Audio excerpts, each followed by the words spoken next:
6 فاتنات فشلن في خطف قلب كريستيانو. من باريس هيلتون إلى كيم كارداشيان. كيف فازت جورجينا؟ في 11 أغسطس الماضي فجرت جورجينا رودريغيز مفاجأة من العيار الثقيل بإعلانها رسميا عن خطوبتها من نجم الكرة العالمية وقائد النصر السعودي كريستيانو رونالدو بعد علاقة دامت 9 سنوات وأثمرت عن طفلتين. لكن القصة لم تبدأ من هنا، بل سبقتها قصص حب وعلاقات رومانسية مع أشهر جميلات العالم، كلهن حاولن وكلهن فشلن. أولاهن كانت جوردانا غارديل، شقيقة زميله البرازيلي في سبورتينغ لشبون ماريو غارديل.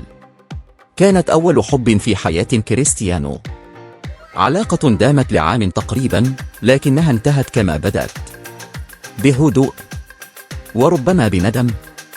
أما العلاقة التي كانت الأقرب للزواج فكانت مع الروسية الفاتنة إيرينا شيك التي استمرت معه ل5 سنوات كاملة.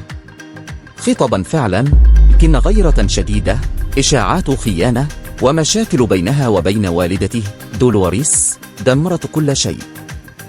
وفي مفارقة غريبة، بعد انفصاله عن إيرينا مباشرة ظهرت جورجينا في حياته.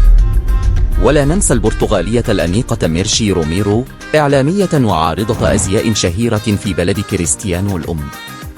استمرت علاقتهما لأكثر من سنة، لكنها انتهت دون أن تصل إلى الزواج. أما قائمة النجمات العالميات فكانت أكثر إثارة. باريس هيلتون، وريثة إمبراطورية هيلتون الشهيرة التي شوهدت معه في حفلات خاصة بلوس أنجلوس. كيم كارداشيان، نجمة تلفزيون الواقع التي تشير شائعات إلى أنها واعدت كريستيانو لفترة قصيرة أثناء إحدى زياراته للولايات المتحدة. جيما أتكنسون، الممثلة البريطانية الحسناء، كانت في علاقة عابرة معه خلال فترة لعبه في مانشستر يونايتد. وأيضا الإسبانية الجريئة نيريدا غالاردو التي تحدثت لاحقا عن تفاصيل مثيرة من علاقتها به في لقاءات تلفزيونية مثيرة للجدل. كل هذه الجميلات بجمالهن، شهرتهم وثرواتهن فشلن في أن يكن السيدة رونالدو. كن جورجينا رودريغيز فتاة بسيطة كانت تعمل بائعة في متجر غوتشي، ظهرت فجأة في حياة رونالدو وتحولت إلى شريكته ووالدة أطفاله، وأخيرا خطيبته الرسمية. هل السر في الحب الحقيقي؟ أم في الذكاء العاطفي؟ أم أن كريستيانو تغير ببساطة ونضج بعد كل تلك التجارب الفاشلة؟